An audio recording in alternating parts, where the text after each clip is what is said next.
To round 2, game 1, and here we've got a little light on the lands, but I'm not going to mulligan this. I am on the draw, so I should be able to hit some land drops. In the meantime, oh no, I'm on the play, I'm sorry. So hopefully I draw some land. I do have a gnawing zombie that I can hold on with. It's got 3 toughness, so it should hopefully be able to hold off anything that's super aggressive. So his first color is white. I'm glad to see it's not red, because I fear the red deck right now. Okay, good. We got another swamp. I would very much like one after that, because after that gnawing zombie there's little to nothing I can do until I hit that 4th land. I suppose that would be okay with the 3-drop here followed by a swamp, but I'm not going to be greedy. All I really want is that swamp. Oh, he doesn't have red. Alright, I'm playing a white-blue deck. So it looks like this deck, 2 Ode. There's my 3-drop that I said I'd be okay with. Alright, I'm going to race in there with my 1-3. If he kills it, I'm going to drain life him for 1. Okay, so maybe this will be a little weenie flyers deck that the Shrivel can actually do some work against. Alright, we've got a couple of 1-3s. His is better than mine. I don't know if that's the kind of thing that I want to waste a Quag Sickness on or not.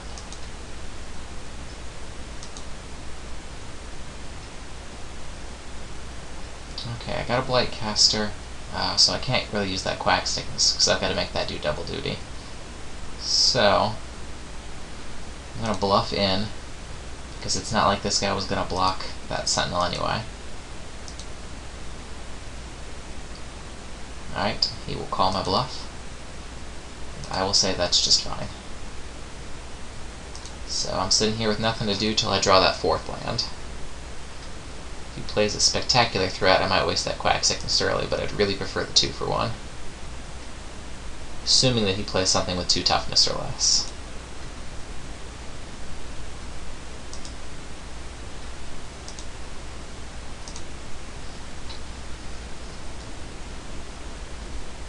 Wall of Swords. That is not 2 toughness or less. Hey, there's my swamp. Okay. So we've got the swamp down. I don't need the Blight Caster just yet. Probably be better to get the Death Gaze Cockatrice down to block the Sentinel. Maybe the Accursed Spirit to force through some damage. So the question is, do I want to get aggressive with the Accursed Spirit? I think I do. I'd rather race him right now. So I'll start with the Accursed Spirit.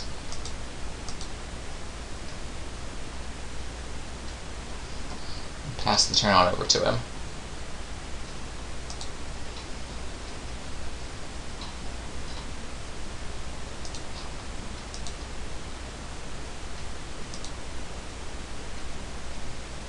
So Wall of Swords doesn't do a whole lot against Intimidate.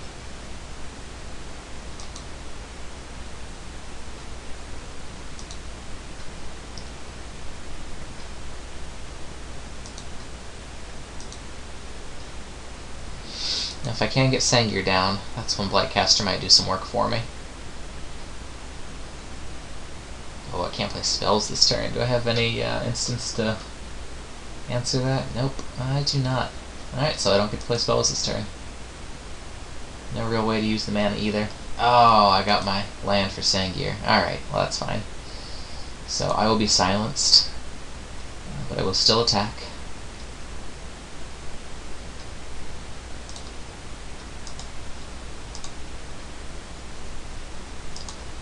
So far he's got 2 very high toughness creatures, so it looks like Shrivel's not going to stick around.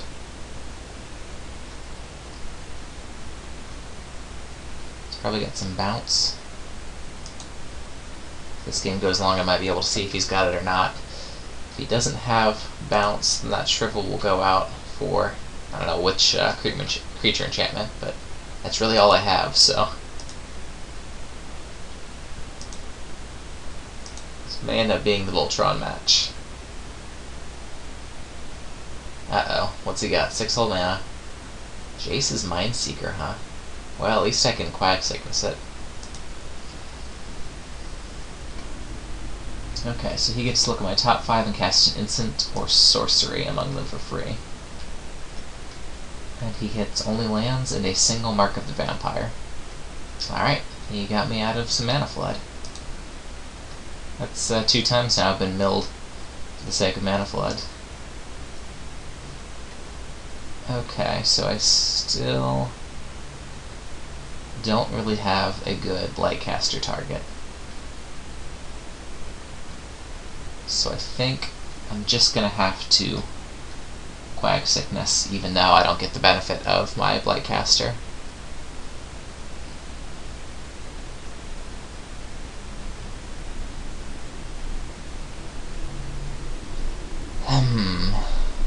Let's see, or I do have Festering Newt, which I can sack to knock this down a little bit. So the Sangir could grow that way, but he'll see that coming. So it seems like the best thing to do here is just to pop that Quag Sickness.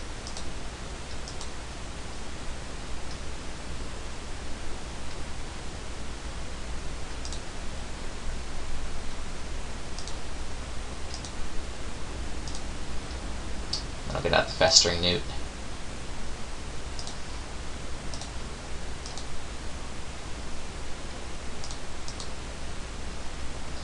Okay, so I have at least 3 getting through every turn, and he's at 13. That's still a fairly long clock.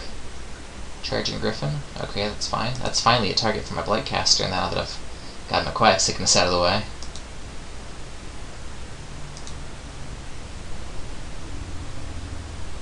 You can keep pecking away at me with that Griffin, I don't mind too much. Alright, so he's got 3 cards in hand, plenty of mana to play with. Let's see, what's my new toy? A Swamp. There we go. Alright, so 4, 5, 6. So that's enough to get a surprise Blightcaster in there. If I get the, let's see, has that been? No, it hasn't been milled yet. Okay. Whatever that's called. The +3/+1. Got enough for Sangir out, which is enough to block either of these two. I could charge in with a Newt, hit one of these, and then Shrivel.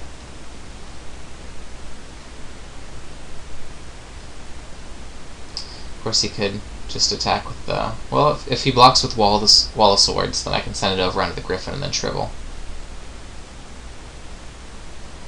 I think I'll hold it. It's too valuable to use it like that just now when I've got Sangir Vampire that does a fine job blocking.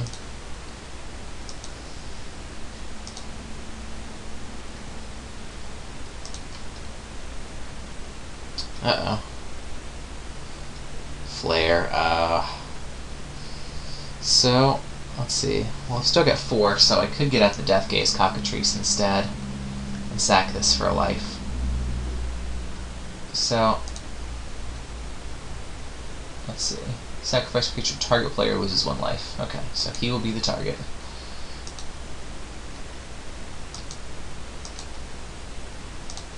That will be my creature.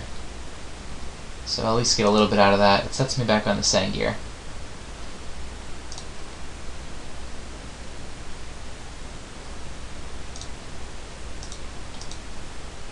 Debated back and forth whether or not to just let that go, play Sangir rather than the Deathgaze Cockatrice. Because this will block here. I'm not wild about it trading for the Griffin, or Sangir would have blocked both.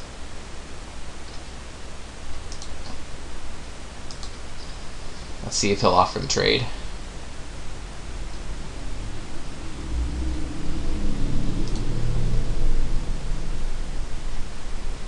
So he only goes in there.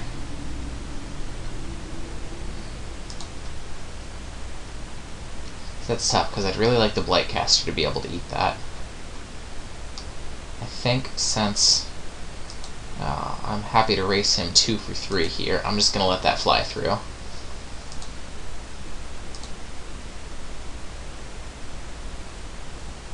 I get something with 1 toughness. Oh, there's another Charging Griffin. Okay. That may end up blocking. Yeah, I still don't have my enchantment. Let's see. He's got a Celestial Flare, which is kind of good against the enchantments. So far, no bounce. So, I think I will attack through. He'll probably trade.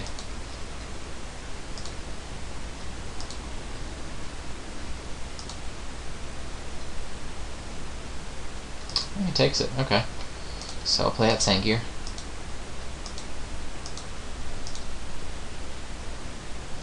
Don't have that extra one up to be able to sack whenever I want to. I'm really waiting around to get some value out of this Shrivel. So if I can get something that's got 1 toughness, Time Ebb. Nothing I can do about that. Okay. So he's got 1 Time Ebb, which is pretty good against those enchantments. But if I don't see anything that Shrivel's going to be good against... Okay, so that's quite a bit of damage he just swung in for.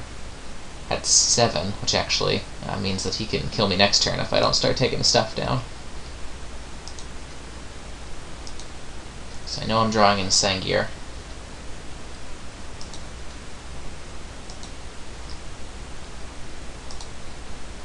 Might not be able to do much.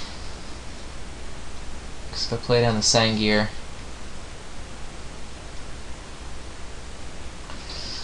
let's see, I know that I can Shrivel, which will drop both these guys to 1, and then send a Newt over to it. I can also sack that for the Newt. I can just attack in with the Newt and do that, and then with my 4 left, I can, what? I can get Blightcaster out there, but Blightcaster's not doing a whole lot since all of his stuff is flying. So I think I'm just going to sit back for a little bit here, and play my Sangir. Hope that he doesn't have some sort of double bounce, both for the Deathgaze Cockatrice and the Sangir.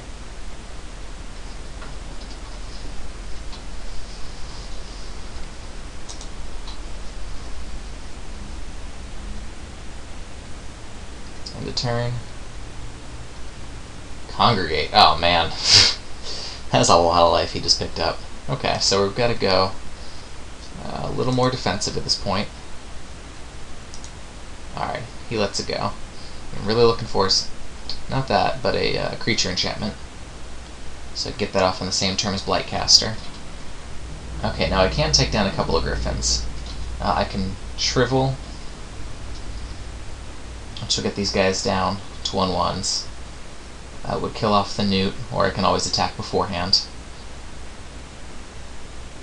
So I think that's what I'll do. I think I'll swing him with the Newt, one of the Griffins will get hit. And then I can, yeah. So it looks like I might end up 3 for 2ing myself here with a Newt, Ringflesh, and Shrivel going on these guys. But we'll see what he does about it. Well, now that doesn't make any sense. Okay, let's sit back here for a second.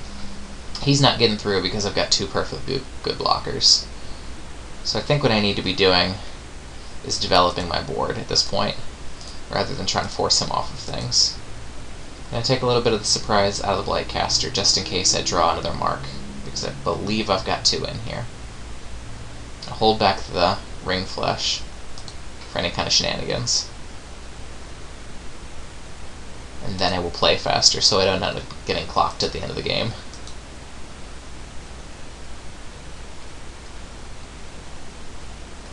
He's only got 1 card left. He's not eager to swing in. There's the mark. Okay. So the question now is, what does the mark want to be on? I could stick it on the Sangir so that I've got something flying. All of his things are flying, so that's not really that big of a deal. Let's see. He's got 3... Let's see. Okay, so if I put it on Sangir, then I'm going to have 6 toughness. I'll pop off one of these guys. So he's got 1, 2, 3, 4, 5, 6. So he would have enough to kill it. So he would triple block, which means that I get to Ringflesh to blow him out. So I'm going to try to mark up my Sangir.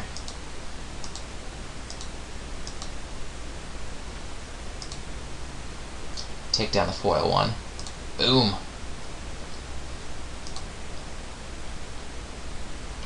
Yes, I wish to use the ability. Thank you. Hopefully I can force a blowout here.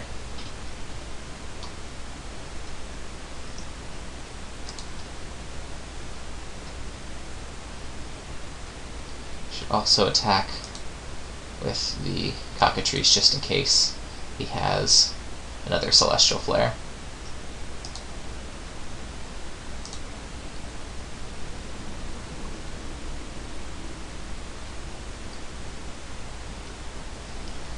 Alright, so he's going to put everything on there, which is just what I wanted.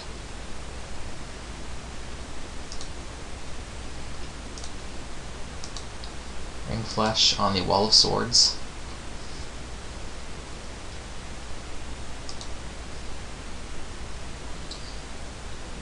Okay, so let's see, 1, 2, 3. No, I ordered that wrong. I should have taken the wall of swords down. So, okay, so he concedes anyway. That shrivel